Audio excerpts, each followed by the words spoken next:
Hi guys, Forgotten Wolf here, and this is the true story of Greyjoy's Rebellion, the 500 like special. Thank you guys so much for 500 likes, and from the bottom of my heart, I could not have done this without all of you guys, and with that out of the way, this has been a long time coming, so I won't ramble on. Let's get into it. The beginnings of Greyjoy's Rebellion come back in Robert's Rebellion. Lord Quellan Greyjoy was your typical lord, although he had been making huge reforms to make the Iron Islands more like the rest of the Seven Kingdoms. Uh, he wanted to stay out of Robert's rebellion like the Lannisters, but his eldest son Balon Greyjoy, among others, convinced him to join the war after the Battle of the Trident to attack the Targaryen supporters in hopes to be granted more land by Robert Baratheon when he eventually won the war. This resulted in disaster as while raiding the Reach who supported the Targaryens, Lord Quellan was killed. This meant that Balon Greyjoy went right back to the Iron Islands to claim the Iron Islands throne and become Lord. Now, Balon was Lord, and he was not like his father in his lordship. He severely hated his father's reforms and wanted to restore the Iron Islands back to their former glory instead of making them more like the rest of the Seven Kingdoms. Uh, yeah, and so Balon Greyjoy began undoing his father's reforms, and this would eventually lead to tensions exploding between the Crown and the Iron Islands.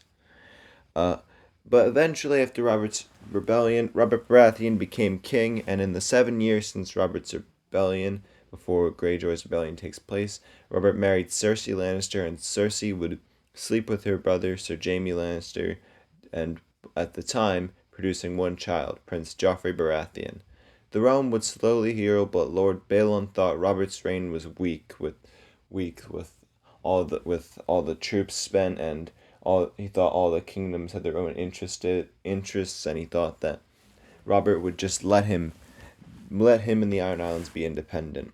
So in 289 AC, Balon Greyjoy would finally declare independence from the Seven Kingdoms for the reasons I just mentioned. And one thing I should mention, Balon is not very smart. So King Balon's first move of Greyjoy's rebellion was to burn the biggest fleet that threatened him, and that wasn't his own, being the Lannisters' fleet at Lannisport, which is right next to Casterly Rock. The burning of Lannisport was a victory for the Greyjoys in the first battle, practically, of the war. Tyrion Lannister later remarked that it was a spectacular sight. Uh, this put this put the Greyjoys' rebellion on notice to the rest of the realm in a move that caused King Robert to finally get the war he had been waiting for so long, and it put the Seven Kingdoms on notice. Uh, Now Lord Stannis had been sent to go deal with these people in the meanwhile while Robert gathered his forces, and King Balon's next target was Seaguard in the Riverlands, trying to take it. But the Battle of Seaguard was a huge mistake and huge defeat for the Greyjoys, as Balon's oldest son Roderick was slain. The second battle of Greyjoy's rebellion was a major blow to the Greyjoys, but their situation became even more fucked when the royal fleet and the Red Wine fleet under the command of Stannis Baratheon finally arrived. The Iron Fleet that was there to battle the two fleets was under the command of King Balon's younger brother, Victarion Greyjoy. And Victarion stood no chance, and in the third battle of the war, it was another crushing defeat for the Greyjoys, with their major weapon being the Iron Fleet destroyed, and Victarion Greyjoy pretty much lost to time. No one knows where he was. He wasn't included in the Game of Thrones show, so we don't know where he is. Uh, and Stannis won the Battle of Fair Isle, which I just described earlier. King Robert was properly able to assemble his forces. King Robert was joined by the Lannisters, his brothers Stannis, House Clegane, the Red Wine Fleet, and finally the Starks of Winterfell. And all the others chose to remain independent. Not independent as a kingdom, but they chose to not contribute to the war in any way. Uh, the final one is the Starks of Winterfell also joined him, whose lord was Ned Stark, whom was Robert Baratheon's best friend, or as Robert described him, the brother he chose. And I should mention the political landscape of the Lannisters and Starks around this time, as it's decently important. During Robert's rebellion, Ned Stark married Catelyn Tully, making her Catelyn Stark, while also bringing the Riverlands into the war. Ned and Catelyn had robbed Stark at the end of Robert's rebellion, giving Ned his heir, and Ned also had a bastard who, in reality, was Rhaegar Targaryen, Lyanna Stark's son, but Ned raised him as his bastard, being Jon Snow. Ned and Catelyn had two more children during this time, being Sansa Stark and Arya Stark, both daughters. Now, I should say most sources say Arya was born in 289 AC, but this is the show continuity I'm using, and all the sources online primarily use the book's continuity and slap it on top of the show's timelines, which are pretty much inconsistent. So most of the timelines I use are from the earlier season, as in the later seasons they don't really give very distinct dates. Yeah.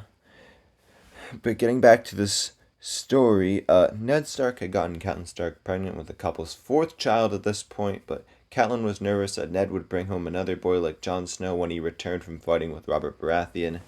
And meanwhile, for the Lannisters had Jaime Lannister commanding the Lannister forces, while Tywin remained in Casterly Rock, Tyrion remained in King's Landing, and Queen Cersei, who I'm estimating at this point was pregnant with her and Jaime's second child, Marcella, also in King's Landing. So Jaime is a great warrior, so this further doomed the Greyjoys, as there were a number of great warriors, respected men, a bunch of huge threats to the Greyjoys, all teaming up against them. So if Balon had any sense, he would have surrendered here and now, but moving back to the rebellion, as Balon would still not bend the knee, like, dude, just admit defeat. The Greyjoys would further lose their homeland as the invasion began, but the Ironborn refused to surrender. Stannis Baratheon had to do something about this. Stannis Baratheon launched a landing at Great Wick, I think that's pronounced, and he took it. Barris and Selmy would also invade other places like Old Wick. Meanwhile, King Robert was able to take the small islands of Harlaw and Orkmont. This left just two locations to take, being Lordsport, the seat of House Greyjoy, which is a port, and Pike, which is another seat of House Greyjoy, and this is where Balon was located. Robert saved these locations for himself and Ned Stark. The Battle of Lordsport was a quick one, with Robert and his army quickly moving on to Pike. Robert and Ned battled through it, and so did their armies, but it was Jorah Mormont and Thoros of Myr with his flaming sword who found their way first through the breach. This also resulted in the deaths of two of Balon's younger sons, being Roderick and Marlon Greyjoy. And the Battle of Pike was on. The Greyjoy defense was in tatters, and it would not take long for the battle to end and the war to end, and a victory for Robert Baratheon, taking King Balon captive. Balon was brought before Robert and Lord Ned, where he would be forced to bend the knee to Robert Baratheon. With Balon bending the knee, the rebellion was over, but there were still some loose ends to take care of. To start off with, Stannis suggested that Balon should be killed and executed, with the Greyjoys losing their state as Lord of the Iron Islands. But Robert didn't agree with this, and Euron and Victarion Greyjoy played a key role during the rebellion, getting Balon his independence before Robert won the war. So Robert decided to exile those two, when in reality he should have just executed them. And while Euron was exiled, Victarion Greyjoy, if he wasn't killed at the Strait of Fair Isles, he was definitely exiled. This also left the question how to keep Balon loyal with his seat intact. Ned Stark came up with the answer, being keeping one of Balon's last kids as wards to the Starks. Balon had two kids left at the end of the war, being a son, Theon Greyjoy, and a daughter, Yara Greyjoy. I've mentioned them in my Great History of House Greyjoy's video, so go check that one out. And considering there was no Lady of the Iron Islands to this point, Ned suggested that he should keep Theon Greyjoy's ward to the Starks, raising him among his own kids. Robert Baratheon agrees to this, but he also knighted Jorah Mormont for his efforts in battle, and with that, everyone returned home, and it's like it never happened, except for the Iron Islands, as for the Ironborn, the people hated the Seven Kingdoms even more, and and the people who worshipped in the Seven, which is a religion, would face persecution by most Iron Island citizens, as they are believers of the Drowned God. And Balon Greyjoy hated Ned Stark and Robert Baratheon and vowed to outlive them both. And for Robert, he, Jaime Lannister, and Stannis Baratheon all returned to King's Landing, where they would be heroes once again. Queen Cersei would give birth to Marcella Baratheon, while Robert began to drink himself and would grow fat, and he would skip a bunch of small council meetings, and this would go on to turn people in King's Landing against him, which would set up the events of Game of Thrones partially. For Jorah Mormont, he returned home to Bear Island, where he would become Lord of Bear Island, with his father joining the Night's Watch. For Ned Stark, his second son, Bran Stark, was born, and like in Robert's Rebellion, Catelyn Stark presented Ned with a son, while Ned presented another kid to Catelyn, this time not his own.